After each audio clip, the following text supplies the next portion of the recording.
అందరికీ నమస్కారం. నేను మీ Jinitha. Welcome to Shashi TV. ఈ రోజు ప్రస్తుతం మనతో పాటు ఉన్నారు doctor and professor Mullapudi Satyanarayana Murthy garu. గురుగారితో మాట్లాడదాం. ప్రస్తుతం సమాజంలో జరుగుతున్న కొన్ని విషయాల గురించి అయితే తెలుసుకుందాం. నమస్కారం గురుగారు. నమస్కారం అమ్మా జినిత. ఎలా ఉన్నారు? బాగున్నానమ్మా. ఓకే గురుగారు, ప్రెసెంట్ అయితే కరోనా అని చెప్పేసి బాగా మళ్ళీ భయం స్టార్ట్ అయిపోయింది. గతంలో కరోనా మనకి ఎంత ఎఫెక్ట్ చేసిందో మనందరికీ తెలిసిన విషయం. లాక్డౌన్ అని ఒక 2 సంవత్సరాలు మనం అసలు బతకనే లేదు, బ్యాక్ వెళ్ళిపోయాం అనిపించింది. మళ్ళీ కరోనా వస్తుంది, మళ్ళీ లాక్డౌన్ అవుతుందా? సో మీరు ఒక ఆస్ట్రాలజర్ కాబట్టి మీ పరంగా మాట్లాడదాం ఈరోజు. తప్పకుండా. కరోనా మనకి 2020లో వచ్చిన తర్వాత ఇంకా మళ్ళీ వెళ్ళిపోయిందని మనం అనుకున్నాం. అవును, అది వెళ్ళిపోలా. ఓకే, మ్యూటేషన్ అంటే రూపాంతరం చెందుతూ ఉంటుంది అనమాట. ఓకే గురుగారు, ఇంకోటి ఇప్పుడు చాలా మందికి ఉన్న ఒక ప్రశ్న ఏంటంటే కరోనా వైరస్ ని బిజినెస్ లా కూడా వాడుకుంటున్నారు. డాక్టర్లకి, హాస్పిటల్స్ కి ఇన్కమ్ తక్కువైనప్పుడు కరోనా వచ్చిందని చెప్పేయడము, నార్మల్ కోల్డ్ కొంచెం కఫ్ వచ్చినా ఇప్పుడు ఈ సీజన్ ఏంటంటే వర్షాకాలంలో మనకు నార్మల్ గా వచ్చేది. అలా వచ్చినప్పుడు ఇలా మీరు వాడుకుంటున్నారని చెప్పేసి బయట చాలా కామెంట్స్ అవి కూడా వస్తున్నాయి. నిజంగా బిజినెస్ అయినా ఇది? అంటే కరోనా అంటేనే జలుబు, రొంప, జ్వరము 3. దానికి కొంచెం ఇంటెన్సివ్గా రావడంతో కరోనా అన్నాం. ఆ తర్వాత ఇప్పుడు ఏం జరిగింది, దానికి మెడిసిన్స్ లేవు. అప్పుడు మనం చాలా సంవత్సరాలు కష్టపడి 2 కోవిడ్ అని, కోవిషీల్డ్ అని ఇలాంటి మెడిసిన్స్ మనం కనిపెట్టాం, వ్యాక్సిన్స్. బాగుంది అంతవరకు. కానీ అది ఏం చేస్తుందంటే రూపాంతరం చెందుతూ ఉంటుంది. ఈ అలోపతిక్ మెడిసిన్లో మనకేమవుతుంది, ఏది కూడా సప్రెషన్ చేస్తాం కానీ రోగాన్ని పూర్తిగా క్యూర్ చేయలేము. కాబట్టి అలాగే కొంతమంది ఏం చేస్తున్నారంటే దీన్ని బిజినెస్లో వాడుకుంటున్నారు. అంటే ప్రైవేట్ హాస్పిటల్స్, ఎస్పెషల్లీ గవర్నమెంట్ హాస్పిటల్స్కి అవసరం ఉండదు కాబట్టి గవర్నమెంట్ హాస్పిటల్లో ఒక్క డెత్ కూడా లేదు. గాంధీ హాస్పిటల్లో కానీ, ఉస్మానియాలో కానీ అప్పట్లో కంపారిటివ్గా మనం చూసినప్పుడు ఒక్క డెత్ కూడా లేదు. అండ్ ప్రొఫెసర్స్ కూడా భయపడి ఇళ్లలో పడుకున్నప్పుడు స్టూడెంట్స్, మెడికోస్, హౌస్ సర్జన్స్ పాపం వాళ్ళు కష్టపడి చేసి చక్కగా చాలా చక్కగా సేవ చేశారు. మరి వాళ్ళందరికీ అంటుకోలేదే. కాబట్టి ప్రికాషన్స్, ప్రివెంటివ్ మెడిసిన్స్, ప్రివెన్షన్స్ తీసుకుంటే, ప్రివెంటివ్ స్టెప్స్ తీసుకుంటే ఏం రాదు. ఇప్పుడు మళ్ళీ ఆ కరోనా అనేటటువంటి వైరస్ మ్యూటేషన్ చెందింది. తర్వాత లాస్ట్ 4 months బ్యాకే పావులూరి మంజూష అని చెప్పేసి, అంటే ఒక ఎగ్జాంపుల్ ఎందుకు చెప్తున్నానంటే నార్త్ కరోనాలో ఆమెకి కరోనా పాజిటివ్ అయింది. ఇప్పుడు జనవరికి మామూలుగా కలకత్తా వచ్చారు, ఢిల్లీ వచ్చారు, బెనారస్ వెళ్ళారు. మళ్ళీ వాళ్ళ ఇంటికి వెళ్ళేసరికి 1 month తర్వాత కరోనా పాజిటివ్ వచ్చింది. వాళ్ళ ఆఫీసులు అలా వస్తూ ఉంటాయి. అమెరికాలో ఇప్పుడు కామన్ అనమాట. ఆమె senior vice president bank of అమెరికాలో. అవి పాజిటివ్ తగ్గుతూ ఉంటాయి. కాబట్టి కరోనా ఎక్కడ పోయింది, పోలేదనమాట. అప్పుడంటే మనం భయపడ్డాం. ఇప్పుడు భయపడడం లేదు. కాబట్టి యుఎస్ఏలో ఇప్పుడు ఉన్నాయి కేసెస్. కాబట్టి ఇండియాకి ఏంటంటే దీన్ని హైలైట్ చేయాల్సినటువంటి అవసరం లేదు. ఎక్కువ వచ్చేసింది అది ఇదని, అదే కంటిన్యూస్ ప్రాసెస్. అది ఇండియాలో కంపారిటివ్గా చాలా తక్కువ ఉంటాయి, ఫారిన్లోనే ఎప్పుడు ఎక్కువ ఉంటాయి. కాబట్టి వీళ్ళందరూ ఏంటంటే ఏపీ గవర్నమెంట్ పాలసీ ఏంటంటే అలర్ట్ చేయాలి ప్రజల్ని. జాగ్రత్తగా ఉండండి, వేడివేడి నీళ్లు తాగండి, వేడివేడి కషాయాలు తాగండి, ప్రివెంటివ్గా స్టెప్స్ తీసుకోండి, మంచిగా అలా చెప్పడం కోసమే అనమాట. అంతేగాని ప్రైవేట్ హాస్పిటల్స్ నువ్వు అన్నట్టు క్యాష్ చేసుకోవడానికి వాళ్ళు భయపెడతారు.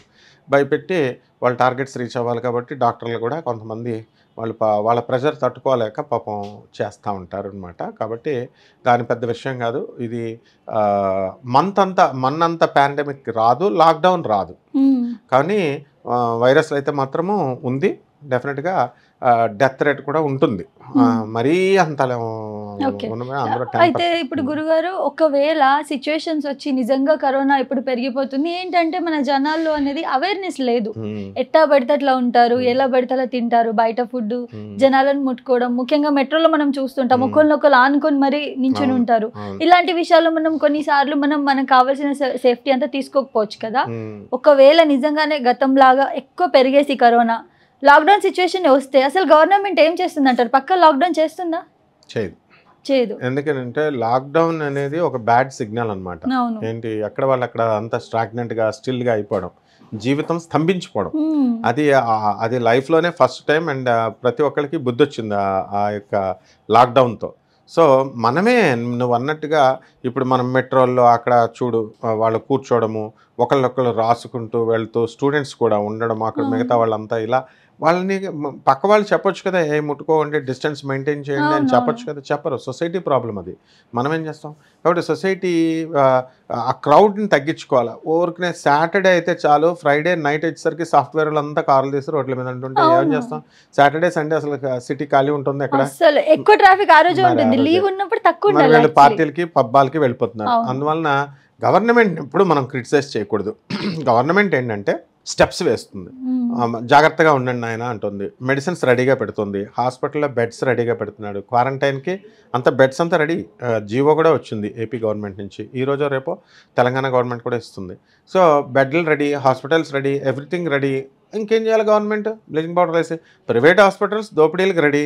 వాళ్ళు కూడా వాళ్ళు వీళ్ళేమో ప్రజలేమో డబ్బులు అయిపోకూడదు అంటారు కానీ ప్రివెంటివ్ స్టెప్స్ తీసుకోరు. నువ్వు అన్నట్టు ఎక్కువ ఇష్టపడి తెగ తింటున్నారు. బజ్జీలు ఎక్కువ తింటే వస్తుందమ్మా, వాడిన నూనె వాడి హోటల్ ఫుడ్ ఎక్కువ తింటే వచ్చేస్తుంది కరోనా. ఎందుకంటే వాడిన ఆయిల్ మళ్ళీ వాడకూడదు. సో ఎక్కువ మొన్న కరోనా టైంలో ఎక్కువ చచ్చిపోయిన వాళ్ళు ఎవరు తెలుసా? పాపం లావుగా ఉండేవాళ్ళు, వాళ్ళు బజ్జీలు తింటే ఇంట్రెస్ట్ అనమాట, అన్ని బయటకు వెళ్ళి బజ్జీలు తినేశారు. ఆ బజ్జీలు తినేసిన వాళ్ళు అందరూ చచ్చిపోయారు. సో ఫుడ్ జాగ్రత్తగా, వీళ్ళేమో ఈ చెప్పేవాళ్ళు మహానుభావులు న్యూట్రిషియస్ ఫుడ్ తినాలి అంటే ఆ 2 years కూడా కూర్చుని ఇంట్లో తినేస్తూ కూర్చున్నారు. శుభ్రంగా ఆల్కహాల్ తాగే వాళ్ళకి రాదు అంటే ఫుల్గా ఆల్కహాల్ తాగారు మగవాళ్ళంతా. సో ఇలాంటివన్నీ అసలు విచిత్రం ఏంటంటే ఆల్కహాల్ తాగిన వాళ్ళకి ఏమీ అవ్వలేదు, ఎఫెక్ట్ అవ్వలేదు. వాళ్ళు వీళ్ళంతా మామూలు వాళ్ళు, బజ్జీలే మెయిన్, బజ్జీలు తిన్నవాళ్ళు, పకోడీలు తిన్నవాళ్ళు, చికెన్ పకోడీలు, ఆయిల్ వాడిన వాళ్ళు. అసలు యాక్చువల్గా ఈ 2025లో ఉంది. ఎందువల్లంటే పోతులూరు వీరబ్రహ్మేంద్ర స్వాముల వారు, ఆయన తర్వాత ఈయన వంగా బాబా బల్గేరియన్ ఆస్ట్రాలజరు, 2 కళ్ళు లేవు ఆమెకి, తర్వాత తపస్సు చేసిందమ్మ. అలాగే ఈమె ఎవరైనా నాస్ట్రాడమస్ ఫ్రాన్స్ ఆస్ట్రాలజర్, వీళ్ళు ముగ్గురు ఏం చెప్పారంటే 2025 నుంచి హ్యుమానిటీ డౌన్ అయిపోద్ది అన్నారు.